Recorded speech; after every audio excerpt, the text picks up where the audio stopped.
Hey guys, welcome back to another episode of 0 to 60. Just so you know, I'm on the road. I'm heading down to Gresham to pick up an AC compressor, see Shane Hill from Hillside, and I'm also going to pick up some ACL bearings for an N54 motor build that we're doing. Can't believe it, guys. Thanks to everyone that's donated. Thanks to all the guys that shared the GoFundMe. Thanks to the people that just commented with the encouraging words. Like, it's just, I don't know what to say. Just thank you all so much. It makes a huge difference. This build is now going to cost probably 15 to 20 grand. The money doesn't cover it, but it makes us realize that there are people out there that actually want to see what we do. And to me, that means more than the money. Like I said in the video, we'll save up, we'll get it done somehow. It'll just take 3 or 4 months. But the fact that everyone that donated got behind us and wants to see it done now, and it makes it so much easier for us as well. I didn't really say in that video, but to do it in 3 or 4 months, I was going to have to sell one of the RX-8s, the good one, because the shit one's not worth anything, and the good one's not worth that much. And I'm probably still going to sell it, because you guys are just awesome, and I think you guys want to see the M54 stuff more than the RX-8. I don't know, I'm going to do an advert. If somebody puts some money up, it'll go. If not, it'll sit there until we can do something useful with it. But this... It's made more than double what we needed to increase the build, to get the build going now, I should say. And it's just great. And my mind is going at a million miles an hour with things that we can now do to bring more valuable information to you guys. So let me start with the Turbolamic transmission controller. I touched on it. Through the channel, through you awesome guys, I've been in touch with Lucas from the UK. I'll put his YouTube channel just below. He doesn't do enough videos, annoyingly, but he does have one hell of an awesome single turbo conversion, which he sent me some pictures of this week, and he's done a right-hand drive single turbo well. Huge amounts of work. Like, I don't know if I've seen anyone that's done that much work on a right-hand drive turbo conversion, but it should be a pretty cool car, and he's shooting for 1,000 horsepower one day. He's just waiting for his manual or his clutch to give in before he goes to a ZF8. However, he knows Lucas, who owns Turbolamic. He's been to Turbolamic, and he can actually call Lucas and ask questions. He's also a great interpreter with the guys in Poland at Turbolamic. This might sound a bit harsh, but please remember, everybody at Turbolamic speaks Polish. English is not their main language, and there is a huge language barrier when you inquire with Turbolamic. I actually have 2 personal friends who currently own N54s. They have ZF8 because we've been touting this in our little group of friends, the ZF8 conversion, for a while. These guys went out and bought ZF8 boxes. They have them sitting there in their sheds, ready to install into their N54s, and both of them have tried to contact Turbolamic, and unfortunately the language barrier ends up resulting in not a lot of confidence. That's all I'm going to say. And they haven't been able to have the courage to fork up the 4 grand. I think one of them, they were looking at 2 different kits. One was 4 grand and one was 4,400, but they haven't had the balls to actually send the money over to Poland. They just got a bit nervous. They want to see me possibly make a mistake. But Lucas from England just completely fixes any issues, any questions, and he's super fast at replying. Thank you so much, dude. I've got to give you a shout out. You're one of the people that I've messaged a few times this week, and you've made the week so much easier. So, yeah, long story short, I've ordered, because of the GoFundMe, I've ordered the Turbolamic controller. I haven't paid for it yet. I'm just waiting for a total, including shipping. And I will update everyone as I know exact costs and the process that goes through it. I hope that the video series is going to show us what you need to send to Turbolamic to get the bits you need and make sure that the controller is configured properly for your car, what it's going to cost you, and yeah, then installing it, tuning it, dialing it in, the whole process, so that you know what to do with a ZF8 converted N54. Now, the offshoot of this GoFundMe, somebody from America has seen it. Ken has put me in touch with him. He's been giving me some other information. We'll talk about that in a minute. The second part of the GoFundMe, it was going to allow us to do a engine build. Not a good engine build, but a cheap Chinese forged engine build. You can get those parts for under 3,000 Australian dollars. And my train of thought is, if these Chinese rods, the max speeding rods, if they are as good as they look, they're going to be better than standard. They're going to hold a lot more force, a lot more cylinder pressure than standard rods, and likely bend at a higher level of tune. So if we get a better rod solution and a better piston solution that gives us 10 or 15% more power headway on these N54s, guys, we're going to be kissing 1,000 horsepower at the crank on a motor build that costs less than 3,000 Australian, if you can assemble it yourself, if you don't have too many other issues with the motor. Because the GoFundMe has gone so crazy, I've sent out inquiries to, I think, about 8 different Chinese piston suppliers, manufacturers. They're very hard to get good information from. So I ask them technical questions about the piston design, and the people that are answering the questions have no idea.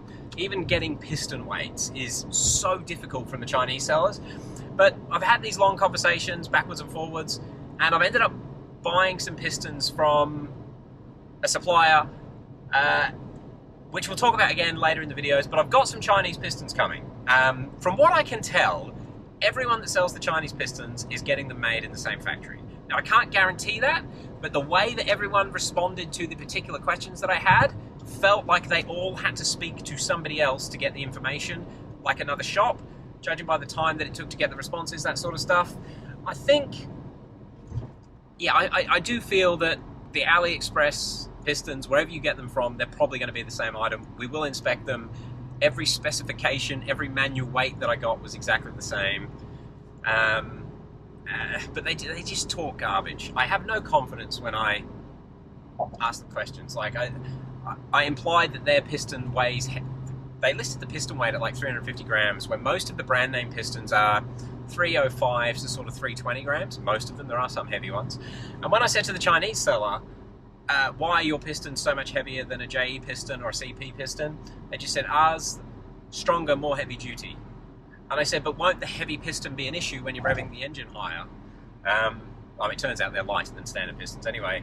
And they said, oh, we make light piston then. I was like, oh, it's just, they just tell you what you want to hear. Anyway, I want to try and sieve out and get onto some decent Chinese suppliers. The Chinese pistons, I think, are going to be cheaper for Australians to buy and guys in the States. However, if you're a European, there is a company in Russia called AMP44 Pistons, and landed in Australia. And there was actually a couple of viewers that mentioned them in previous videos. Those pistons are 1,050 Australian or 1,060 versus 1,150 for the Chinese. So it's actually cheaper. I'm wrong, aren't I? It's cheaper for Aussies to buy the AMP44s. Now, the AMP44s, relatively small company, looks like they do a lot of products, and I've actually got some feedback from people that are running them. There is a very fast N54 in Egypt running AMP44 pistons, shooting for 1,000 horsepower. So I was sort of toying up and talking to the little 0-60G group, and I couldn't decide whether to go with the Chinese pistons or the AMP44 pistons. I'm like, we've raised extra money, let's buy both and compare them. Because I figure the extra money that you guys have raised, I want to try and create answer some more questions than I initially planned on answering with this whole thing that I was thinking of on Sunday. So we've got Chinese pistons coming, we've got AMP44 pistons coming. I'm not sure which ones are going to go into the Flomax, but we're going to measure them, going to get as much information on the pistons as we can, and use the best ones of those pistons in the Flomax car build. It's going to be awesome. We've got the max speeding rods, they're already sorted.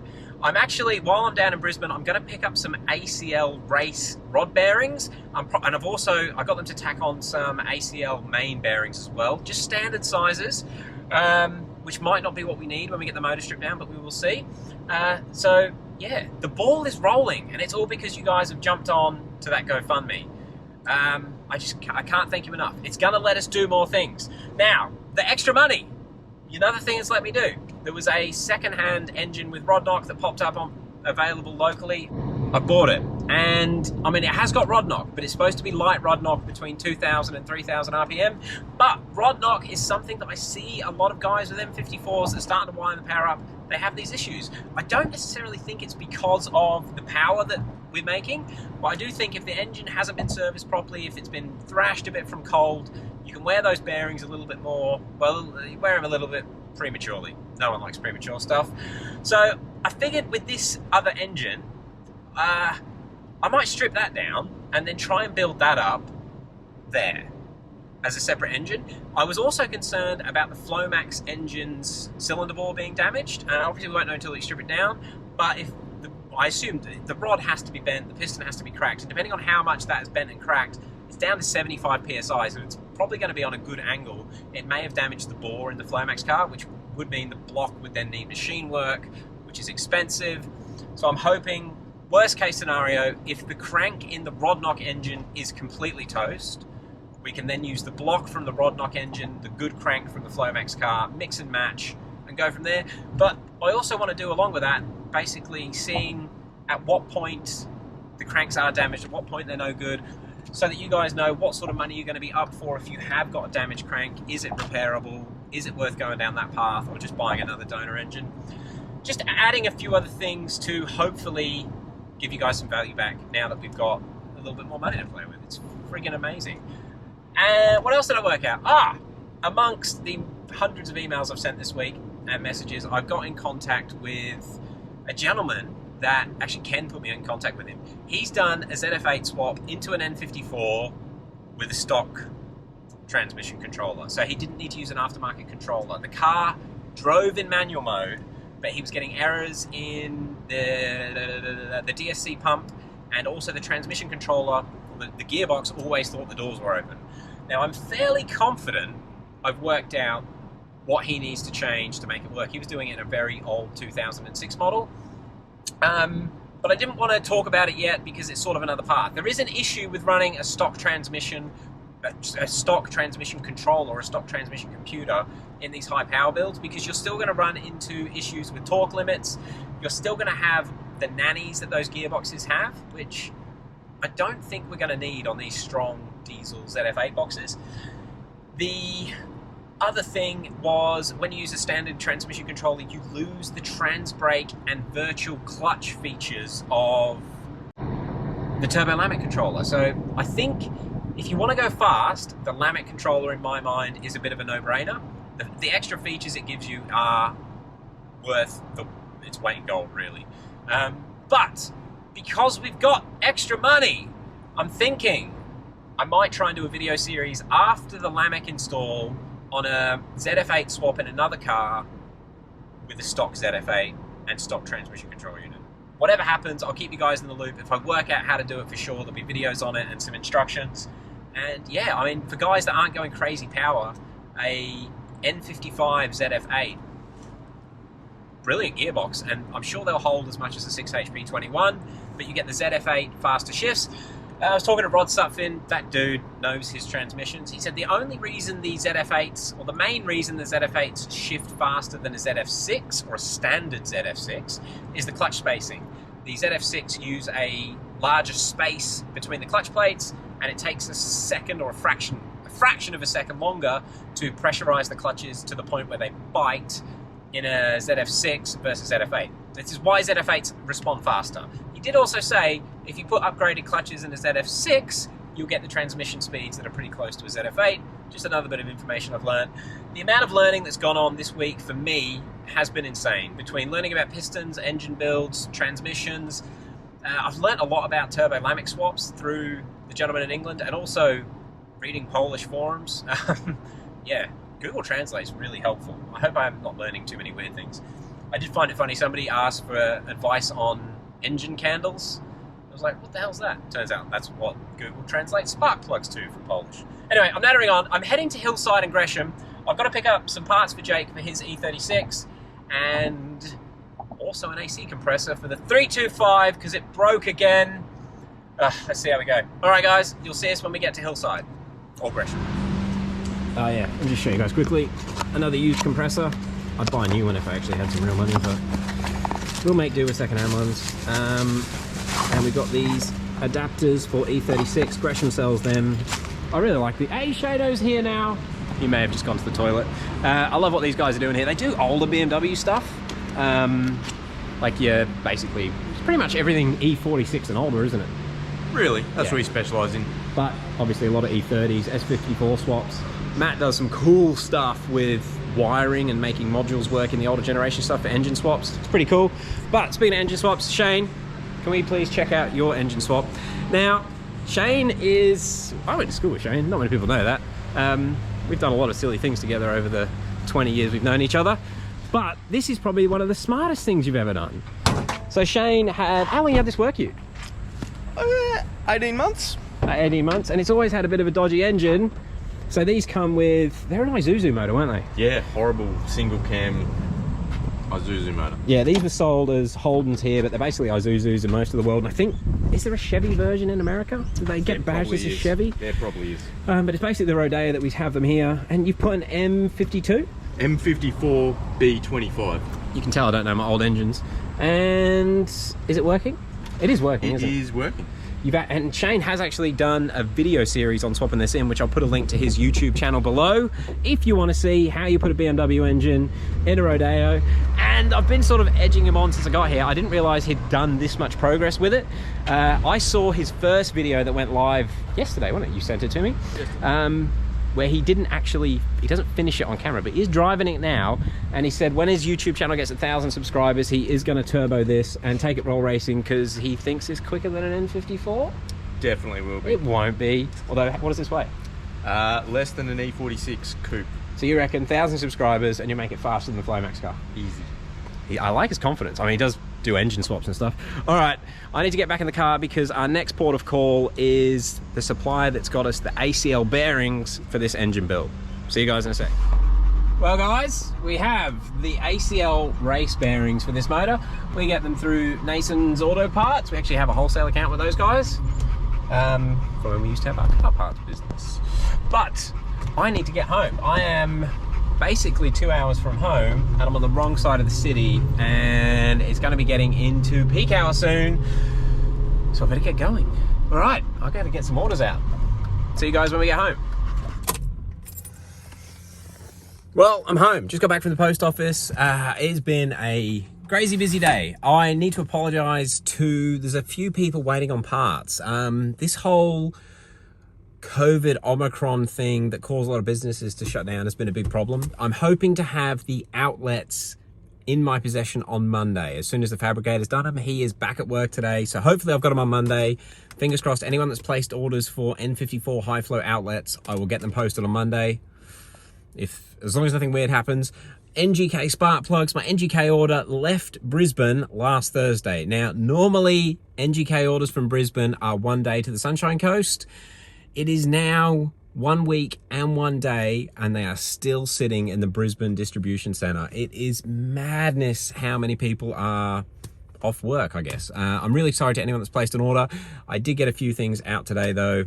It's just ticked over 6 o'clock as I'm heading back home.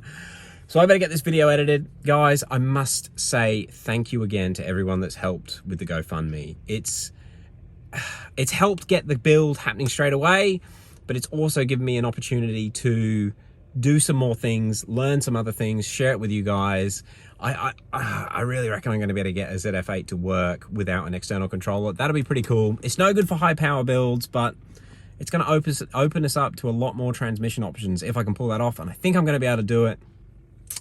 The other thing, being able to play with a few different piston models as well, instead of just taking a punt on one brand of piston, because I can only afford one brand of piston. So we've got a few cheap options coming that we'll actually inspect and compare and work out which is the better option.